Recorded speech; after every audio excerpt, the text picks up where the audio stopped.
ছোট আমলও কিয়ামতের দিন বিপুল সওয়াবে পরিণত হবে।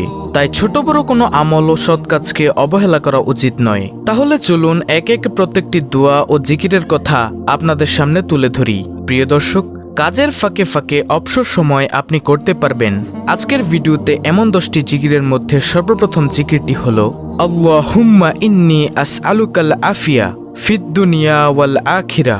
অর্থ হলো, হে আল্লাহ, তোমার কাছে আমি দুনিয়া ও আখিরাতের নিরাপত্তা ও সুস্থতা কামনা করছি। সুবহানাল্লাহ। প্রিয় দর্শক, দেখুন কত সুন্দর একটি জিকির, আল্লাহুম্মা ইন্নী আসআলুকাল আফিয়া ফিদ দুনিয়া ওয়াল আখিরা। হে আল্লাহ, তোমার কাছে আমি দুনিয়া ও আখিরাতের নিরাপত্তা ও সুস্থতা কামনা করছি। সুবহানাল্লাহ। অর্থাৎ আপনি যদি খালেস অন্তরে শিরক মুক্ত থেকে, গুনাহ মুক্ত থেকে প্রতিনিয়ত এই জিকিরটি করেন, তাহলে আল্লাহ তাআলা আপনাকে দুনিয়া ও আখিরাতের নিরাপত্তা দান করবেন এবং আল্লাহ রাব্বুল আলামিন আপনাকে সুস্থতা দান করবেন।